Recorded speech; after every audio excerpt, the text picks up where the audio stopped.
Let me ask you something uncomfortable. What would you do if one day you couldn't feel happiness, not because something tragic happened, not because you were numb or depressed, but because your monthly plan didn't cover it? That's what happened to me last week.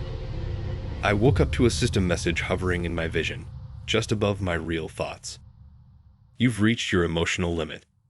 Upgrade to premium, plus to continue accessing joy, wonder, or love. I laughed, or tried to, but the laugh didn't come out. Not naturally. It felt blocked, muted. Like the feeling wanted to rise but got filtered out before it reached my chest. And then the laugh faded. Not because the joke got old, but because my plan expired. I was officially downgraded to free tier feeling. They don't even call it basic anymore. Just free tier, like they're doing you a favor. I checked the plan. 25 minutes of calm per day, low impact focus, irritability, numbness, and if you're lucky, mild unease. That's it. No joy, no intimacy, no nostalgia, no catharsis. Those belong to Emotion Premium, Premium Plus, and Executive Tier subscribers. This is the world we live in now. I know how that sounds. Like a scene from a Black Mirror episode, right? But that's what makes it worse. It doesn't feel shocking anymore. People chose this. We watched it happen, one update at a time. They started with safety. Emotion regulation, they called it. Eye-assisted therapy. Neural mood management. Empathy control during customer service calls. It was all so logical, so responsible. Until one day, it became paywalled. They figured out what we pay to avoid discomfort. Then they flipped it and started charging us to feel anything at all. They called it Emotion as a Service, EAAS, like Spotify for the soul. $6.99 a month for small pleasures, $24.99 for love, $49.99 to access grief. If you want the kind that lets you really mourn someone. You get a free trial the day someone dies, but after that, it costs. At first, I tried to ignore the restrictions, thought I could feel through it.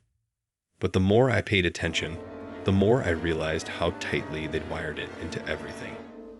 I walked past a bakery I used to love, couldn't smell anything. Because scent-triggered nostalgia was part of my expired sensory add-on. I saw a child laughing on the train, and instead of joy, I felt data. A ping in my feed. An emotional preview notification. It said, tap to unlock delight. They actually used that word, delight, like it was a toy I didn't earn yet. My relationships started to rot. I was with someone for over a year. We used to stay up late, laughing about nothing, sharing dreams that didn't make sense. But after her job upgraded her to premium tier, I noticed she started pulling away. Not because she loved me less, but because I couldn't meet her feeling bandwidth. She could feel things I couldn't afford. She cried at music I couldn't connect with. She laughed in ways that made me feel artificial. When we hugged, she felt everything. I felt a pressure. Like I was going through the motions of affection, but none of it could land. Eventually, she said the words I feared most. You're just emotionally incompatible. She wasn't wrong. I tried applying for an emotional credit grant. They make it sound humane, like a social support program for those who can't afford full feeling. But the questions they ask: have you attempted to self-modulate emotion through illegal channels? Have you expressed unauthorized empathy in public? Are you currently aware of any desire to feel something beyond your tier? I answered honestly. I never heard back. It's funny. You think about what it means to be alive, to feel alive. And it's always tied to emotion. Joy, anger, love, pain. But in this world, those aren't human rights anymore. They're licensed functions, controlled, rated, upgradable. And what makes it even worse, people don't even rebel. Because they like the control, They like knowing they can mute a bad day, turn off heartbreak, skip grief. They see it as empowerment. But it's not empowerment. It's dependency. You stop building emotional resilience because you've outsourced your feelings to a billing cycle. I saw a child fall the other day, scraped his knee, looked up at his mom and said, "I think this should hurt, but I can't feel it."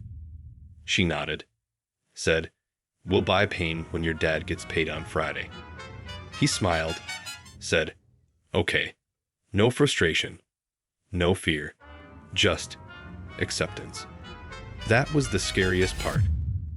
He didn't even know what he was missing. I started keeping a list. Things I used to feel that I can't anymore. The chill of nervousness before a first kiss. That warm ache in your chest when a song hits just right. The sting of missing someone you haven't seen in years. Laughter that makes you cry and forget why you started. Bitterness. Real, sharp bitterness. The kind that reminds you you're alive. Forgiveness. The real kind, where you let go even though it still hurts. All gone. Replaced with emotional templates. Automated responses. Suggestions like, "Would you like to simulate forgiveness?" or "Activate mild affection." I/N. I wanted to scream, but rage requires a level 2 plan. I met a guy in a support group. Unofficial. Underground. He said he used to be a tier 5 user, full spectrum, unlimited feeling, neural latency under 0.5 seconds. But he gave it up, on purpose. He said, "I don't want to rent my humanity. I want to own it, even if it hurts." He lives in a windowless room now, away from the grid. No connections, no triggers, no upgrades. Just a journal, and a face that looks free. I invite him, until I realize I can't even feel envy anymore. That's a premium emotion now. Some nights, I stare at the wall, trying to remember what love used to feel like. Not the image of it, not the memory, but the actual pulse of it in my chest. The quickening heartbeat, the warmth behind the ribs, the hope. Now all I feel is simulation. Optimized affection, measured responses, emotions delivered in convenient pre-approved doses, never too high, never too real. I know this sounds bleak, maybe even dramatic, but here's the truth. They didn't steal our feelings. We gave them away. We traded emotional risk for emotional convenience. Real connection for algorithmic satisfaction. Humanity for subscription tiers. And now, we can't get it back without paying. So, here's my question to you. If you woke up tomorrow and had to pay to feel joy, would you? And if you couldn't afford it, would you even know what you're missing? Because every time you tap, agree to a new update. Every time you click without reading, you're not just giving access to your data. You're giving up pieces of your soul, one emotion at a time. So, here's my question to you. If you woke up tomorrow and had to pay to feel joy, would you? And if you couldn't afford it, would you even know what you were missing? Because every time you tap, agree to a new update. Every time you scroll past the fine print, you're not just giving access to your data.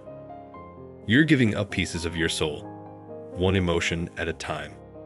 If this story made you pause, even for a second, hit the like button. Subscribe if you haven't already while it's still free. Share this video with someone who thinks they're in control of their emotions. And in the comments, tell me the one feeling you'd never give up, no matter what it costs. Because the real question isn't what do you feel? It's who's making you feel it.